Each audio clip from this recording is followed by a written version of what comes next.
അധ്യക്ഷ, ബഹുമാനപ്പെട്ട പ്രൊഫസറമ്മ, യോഗം ഉദ്ഘാടനം ചെയ്ത മാനസി കാപ്പൻ, ജില്ലാ പഞ്ചായത്ത് മെമ്പർ രാജേഷ്, വേദിയിലിരിക്കുന്ന മറ്റ് വിശിഷ്ട വ്യക്തികളെ, ബഹുമാനപ്പെട്ട സിസ്റ്റേഴ്സ്, അധ്യാപകരെ, പ്രിയപ്പെട്ട കുട്ടികളെ, സ്കൂളിൻ്റെ വാർഷികവും 2 ബഹുമാനപ്പെട്ട സിസ്റ്റർമാർക്കുള്ള യാത്രയായിരുന്നു ഒന്നിച്ചു നടക്കുന്ന ഈ സമ്മേളനത്തിൽ അനുഗ്രഹമായി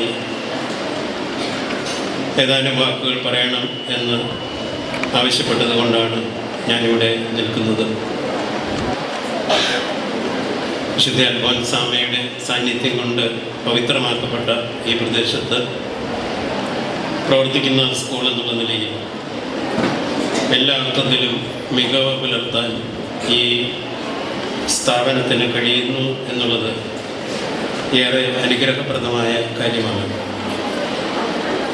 ഇവിടുത്തെ അധ്യാപകരെയും ഇതിൻ്റെ മാനേജ്മെൻറ്റിനെയും FCC സന്യാസ സമൂഹത്തെയും ഏറെ പ്രത്യേകമായ വിധത്തിൽ അനുമോദിക്കുകയും എല്ലാവിധമായ ഭാവങ്ങൾ ആശംസിക്കുകയും ചെയ്യുന്നു. ഒരധ്യാപകൻ്റെ മനസ്സ് എന്തായിരിക്കണം എന്നതിനെ സംബന്ധിച്ച് ഒരു വ്യക്തി പറഞ്ഞ ഒരു കാര്യം മാത്രം ഓർമ്മിപ്പിച്ച് ഞാൻ നിർത്തിക്കൊള്ളാം. ആവറേജായിട്ട് പഠിക്കുന്ന ഒരു വിദ്യാർത്ഥി സ്കൂൾ വിദ്യാഭ്യാസം കഴിഞ്ഞ് എങ്ങനെയോ വിദേശത്ത് ചെന്നുപെട്ടു. അവിടുന്ന് നല്ലതുപോലെ കഠിനാധ്വാനം ചെയ്ത് നല്ലൊരു ജോലി സമ്പാദിച്ച് സമ്പന്നനായി. വളരെ വർഷങ്ങൾക്ക് ശേഷം അയാൾ നാട്ടിൽ തിരിച്ചു വന്നു. തിരിച്ചു വരാനായിട്ട് തീരുമാനിച്ചപ്പോൾ അവിടെ കിട്ടാവുന്നതിലെ ഏറ്റവും നല്ല ഒരു സമ്മാനം വാങ്ങി കൊണ്ടുവരാനായിട്ട് തീരുമാനിച്ചു. അയാളുടെ ഭാര്യ ചോദിച്ചു, ഇത്രയും വിലപിടിപ്പുള്ള സമ്മാനം ആർക്ക് കൊടുക്കാനാണ്? അയാൾ പറഞ്ഞു, അത് നാട്ടിൽ ചെല്ലുമ്പം ഞാൻ കൊടുക്കുമ്പോൾ കണ്ടാൽ മതി എന്ന് പറഞ്ഞിട്ട് അവർ നാട്ടിൽ വന്നു. നാട്ടിൽ വന്നതിൻ്റെ പിറ്റേ ദിവസം അയാൾ 4ാം ക്ലാസ്സിൽ തന്നെ പഠിപ്പിച്ച ഒരു അധ്യാപകനെ തേടി പുറപ്പെട്ടു. ആ അധ്യാപകൻ റിട്ടയർ ചെയ്ത പ്രായമായ വീട്ടിലായിരുന്നു.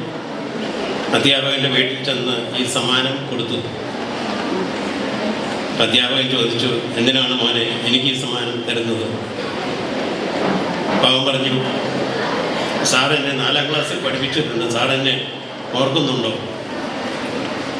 ഞാനെങ്ങനെ ഓർക്കാനാ? അന്ന് 4ാം ക്ലാസ്സിൽ 40 കുട്ടികളുണ്ടായിരുന്നല്ലോ, ഞാൻ ആരെയും പ്രത്യേകിച്ച് ഓർക്കുന്നില്ല മോനെ എന്ന് പറഞ്ഞപ്പോൾ ഈ കുട്ടി ഇയാൾ ഒരു സംഭവം ഓർമ്മിപ്പിച്ചു. ഒരുപക്ഷെ അത് കേൾക്കുമ്പോൾ സാർ എന്നെ ഓർക്കുമായിരിക്കും എന്ന് പറഞ്ഞിട്ട് അന്ന് 4ാം ക്ലാസ്സിൽ നടന്ന ഒരു സംഭവം,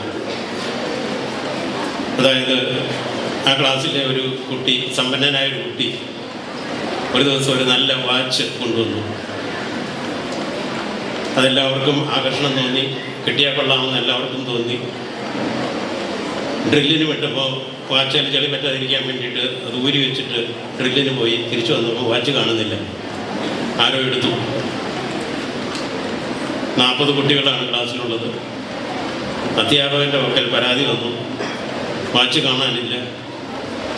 അധ്യാപകൻ പറഞ്ഞു, എല്ലാവരും വട്ടത്തിൽ ഇരിക്കുക, ഓരോരുത്തരുടെയും ബാഗ് എടുത്ത് മുമ്പിൽ വയ്ക്കുക. അവരെല്ലാവരും അങ്ങനെ ചെയ്തു. എന്നിട്ട് അധ്യാപകൻ പറഞ്ഞു, എല്ലാവരും കണ്ണടയ്ക്കുക.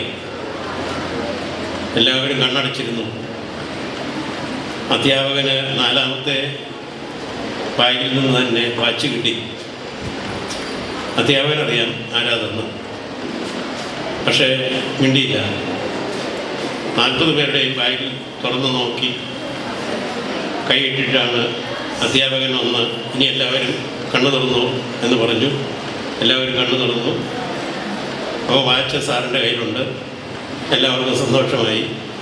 ആരാ സാറേ അത് ചെയ്തതെന്ന് കുട്ടികൾ ചോദിച്ചപ്പോൾ സാറ് പറഞ്ഞു, ഞാനത് കണ്ടില്ല. അതായത് ഞാൻ ബാഗ് തപ്പിയപ്പോൾ നിങ്ങളെപ്പോലെ തന്നെ കണ്ണടച്ചാണ് ഞാനത് തപ്പിയത്. അതുകൊണ്ട് നിങ്ങളിൽ ആരാണ് ഇത് എടുത്തതെന്ന് എനിക്കറിയില്ല. ആ ഒരു സംഭവത്തിൽ നിന്നാണ് ഈ ചെറുക്കൻ പ്രചോദനം ഉൾക്കൊണ്ടതും വിദേശത്ത് പോയതും പണം സമ്പാദിച്ചതും വലിയ സമ്മാനം മേടിച്ച് സാറിനെ കാണാൻ വന്നത്. സാറിന് അറിയാമായിരുന്നു ആളെ, പക്ഷെ സാറത് മിണ്ടാതിരുന്നത് കൊണ്ട് ആ ഒരു വ്യക്തിയുടെ ജീവിതത്തിലുണ്ടായ മാറ്റങ്ങൾ അയാൾ വല്ലാത്ത കുഴപ്പനായിരുന്നു. പക്ഷേ അതെല്ലാം ഉപേക്ഷിച്ച് നല്ല മിടുക്കനായി, നല്ല ജോലി കിട്ടി, പണം സമ്പാദിച്ചു, തിരിച്ചു വന്നു. ആ അധ്യാപകനെ ബഹുമാനിക്കാനായിട്ട് അദ്ദേഹത്തിൻ്റെ പക്കൽ ചെന്നു, പരിചയപ്പെടുത്തി. അങ്ങനെ ഒരു നല്ല സംഗമം. ഇത് പറയുന്നത് അധ്യാപകൻ്റെ മനസ്സിലുണ്ടായിരിക്കേണ്ട ഒരു നന്മയുടെ വശമാണ് ഈ പറഞ്ഞത്. തൻ്റെ കയ്യിൽ കിട്ടുന്ന കുട്ടികളെ പ്രചോദനാത്മകമായ രീതിയിൽ വളർത്താനും അവരുടെ ജീവിതത്തിലുണ്ടാകുന്ന പോരായ്മകളെ പെരുപ്പിച്ച് കാണിക്കാൻ നിൽക്കാതെ അതെല്ലാം നന്മയ്ക്കായി പരിണമിപ്പിക്കുന്ന രീതിയിൽ പ്രവർത്തിക്കാനും പറയാനും ഒക്കെ സാധിക്കുമ്പോഴാണ് ഒരു അധ്യാപകൻ്റെ ജീവിതം ധന്യമാകുന്നത്.